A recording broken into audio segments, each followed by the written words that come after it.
Good afternoon. Good afternoon. Welcome back to Spin the Wheel of Topics.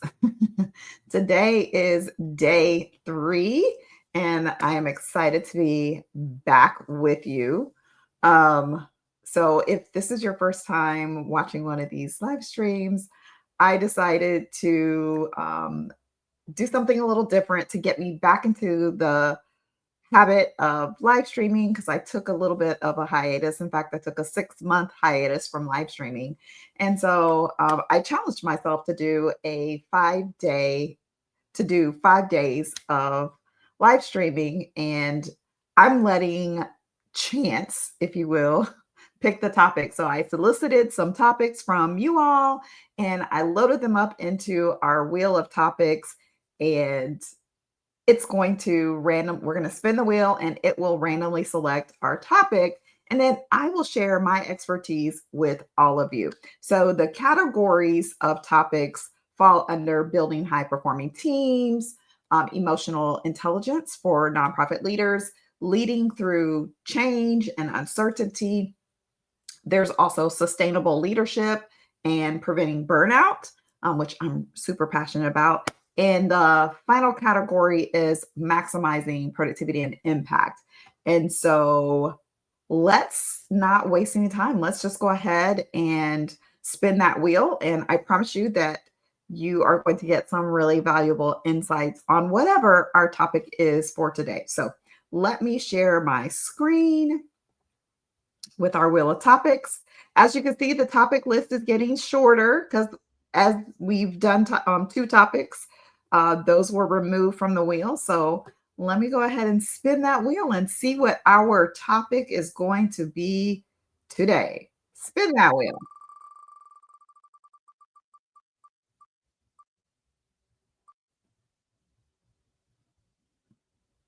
Let's see. Leading with purpose and passion without sacrificing well being.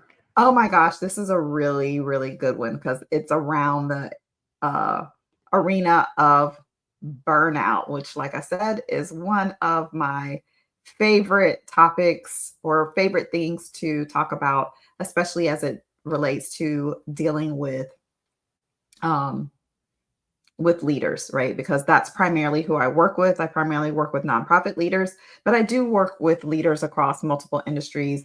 And I say nonprofit leaders, and most people have a tendency to think of like charitable organizations, right? Or those people who are boots on the ground doing the grassroots work in our communities. But nonprofits also incorporate government agencies, right? Because essentially government agencies are nonprofit entities, as well as colleges and universities. Many of them are non for profit, they're state agencies. Or local community agencies as opposed to private. Oh, there are private universities and colleges, but the bulk of our university system is made up of government or nonprofit entities. And so, anyway, I don't want to get off into that tangent. So, our topic is leading with purpose and passion without sacrificing well being. And my aim with these is to kind of talk about 3 points or make 3 major points in these discussions. And so, when it comes to thinking about how to lead with purpose, right? How to lead and ensure that you are leading with passion. The first thing that I would say is to know your why. You've got to connect back to your why. When one of my dear friends, Dr. Lacey Robbins Cobbins, or Cobbins Robbins says, when you know your why, your what makes sense, right? And I like to say that your why is the thing that helps you keep going when everything is coming against you, right?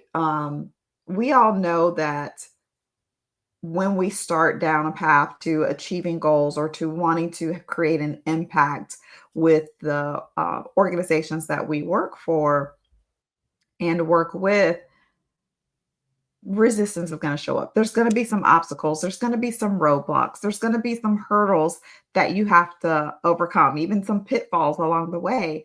And it's very easy for us to want to pull back and not move forward. But when you know why you're doing what you're doing, that can give you the drive and the motivation and the passion to keep moving forward. So I would definitely encourage you to connect with your why. Go through the process of clarifying what your personal values are. What are the things that are most important to you? And then how do those things align with the mission and vision of the organization that you work with, right? By tapping into this deep sense of purpose, by tapping into that alignment between your personal values and your personal passions with what the organization you're working with or working for is doing, that can help to fuel your passion while also providing you with kind of this compass, if you will, for making decisions, right? Because you're making decisions in alignment with why you do what you do and the purpose, and the overarching impact that you're trying to create, rather than making decisions out of pressure or because something looks good, right? We all know that everything that looks good isn't necessarily good for you, right? And the same holds true for your organization, right? Maybe that chocolate cake looks really good to you right now, but what is it going to do to your body? And so you have to identify kind of like, what are those chocolate cake things for my organization that, while they may look good, doesn't make sense for me to for us to indulge in that right now. There's this thing called mission drift that happens quite often, not just in the nonprofit space, but even within our for profit corporations and companies. Uh, things pop up and there's great ideas that come up or great opportunities that come up, but they're not necessarily in alignment with why you do what you do or the direction you desire to go. And they could end up being distractions and take you off course. And so having that deeper why and staying connected with that on a daily basis is really going to help you to um, lead well and also make good decisions. And not only that, it's going to help you not overextend yourself and get into things that really are distraction or pull you away from your greater purpose and your greater mission. So that's the first thing that I would say, is connect with that deeper why. The second thing that I would say is, this probably won't come as a surprise to you, but that's to set boundaries, right? It's important for us to really establish clear boundaries between our work life and our personal life, and not just establish them, but hold them, right? Because it does you no good to set boundaries if you don't actually hold your boundaries. So make sure you're setting those clear boundaries between your work life and your personal life, because that's going to help you to prevent getting in that place of overwork. It's going to prevent you getting in that place of burnout. Because of this digital age that we live in, the lines between work life and personal life are so blurred nowadays. And it can be difficult to know when to turn off and when to unplug. And so I would say one of the tips that I would say is to set some very specific work hours and say, I'm only going to work between these hours. And once that time to end work has come, I'm checking out of all things that are work. I'm not getting into emails. I'm leaving the office. I'm not making phone calls or taking phone calls with regard to work things, because this is my time. I would also say, kind of in tandem with that, limit those after hours communications, limit after hours communication, because yes, there's going to be times when there's urgent things that are happening that are going to require your attention and it's after hours. Yes, take those calls by all means. Let's just not make it a habit. Is there someone else who is on duty who could field those calls, right? Create And I would really encourage you to, if you don't already have a clear communication plan in your organization, I definitely encourage you to establish one. Who do you call in different instances during hours and after hours?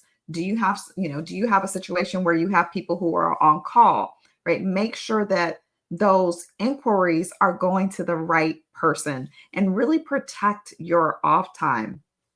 You want to prioritize your self care, making sure that when you go on vacation, you're on vacation. You're not tethered to your laptop or tethered to your work email. In fact, I would encourage you. Yes, I have my business email on my phone, but I have it set where I don't receive notifications. I have to intentionally go into my email to see what's there. So I'm not distracted during my personal time with notifications and bells and whistles and dings and stuff going off. And so I encourage you to do that so that you only, if you have to have it on your phone, that you only check it, that you only see it when you go in to check it, that you're not um, kind of slave to your email. And but that's a whole nother conversation. I have a whole training around email. But anyway, so make sure that you set those really clear boundaries and hold them, right? Make sure that you are not being self-sacrificing. Make sure that you are being very clear and prioritizing time for you to recharge. Because, listen, let's just face it, in order for you to show up as your best self, that's going to require you to get proper sleep, to eat well, to take care of your body. And if you don't have that time to kind of check out, then you can end up burning out, running yourself ragged, and getting to the place where you are in overwork and you are in burnout. And we don't want that. The world needs you. The world needs you to carry out your purpose here in the earth. And if you don't take care of you, then you may not be here to carry out what you were intended to carry out. So number two is set those boundaries and hold them, right? And then the third thing that I would say is to leverage delegation to your advantage. Really empower those people who are on your team to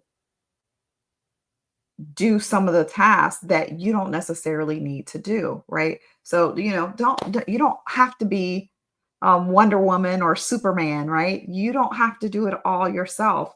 You have a team for a reason. So delegate those tasks that that need to get done, but they don't necessarily have to get done by you. And now I know you're probably over there like, Trisetta, I tried that, or I've tried delegating and it doesn't really work, or I don't really know, I don't have time to delegate. So here's the thing.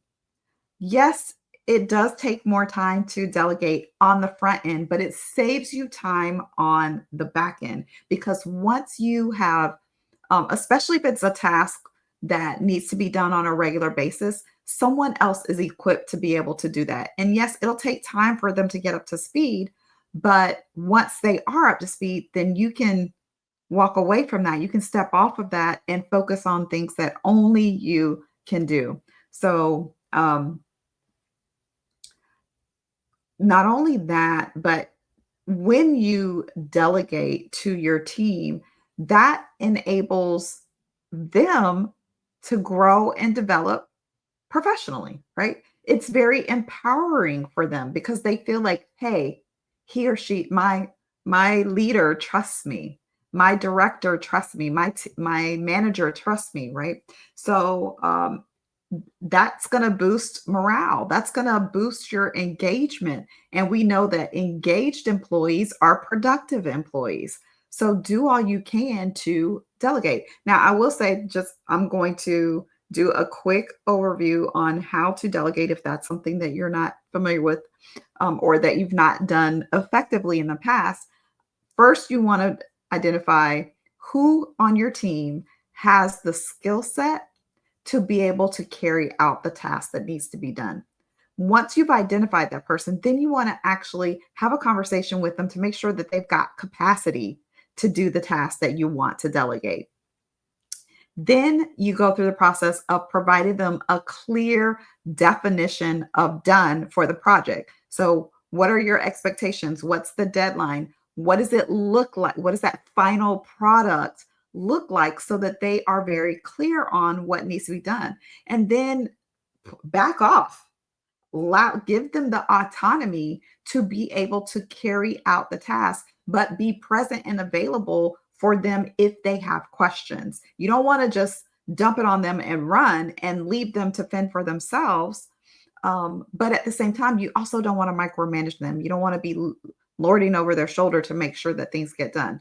One of the ways that you can avoid that is to go ahead and set a regular check in time or a follow up check in time so that they can get questions answered and you can also have the peace of mind to know that they're making progress on whatever the task is, right? So, when you leverage delegation, that will help to um, not just reduce your workload, but it also provides this shared sense of responsibility, right? And purpose for those who are on your team, right? So delegate and empower your team. So we've got one, um, connect with your big why, your overarching why and your purpose. Set those clear boundaries and hold fast to them. And then finally, make sure that you delegate and empower those who are on your team. I hope that you have gotten some valuable tips and insights from today's live stream. Um, and I want to encourage you, if you are interested in finding out, hey, Trisetta, how can I work with you? What are the ways that I could work with you to help me build a more high performance team or high performance organization? Then I'm so glad that you asked. So I would encourage you to either slide in my DMs and simply ask, say, hey, how can I get on your calendar? Or I'll go ahead and put up my banner. Chatwithtrisetta.com is the place where you can hop on my calendar for a complimentary 30-minute consultation. I will say my schedule is extremely tight over the next couple of weeks. So that's why I recommend sliding in my DMs so that we can find a time that works with both of our schedules. My daughter is getting married next week. And so my week next week is primarily blocked off to be doing all things wedding preparation. And then I'm on travel the following week. So if you don't find a time on my calendar at chatwithtrisetta.com, then feel free to just slide in my DMs or just go straight to my DMs and say, hey, when can we get together? I want to learn more about how I can work with you to um, create a more productive and profitable team. So that's all I have for you today. I will see you right back here tomorrow again at 12:30 Eastern Standard Time for day 4 of spin, excuse me, spin the wheel of topics. Have an amazing rest of your day.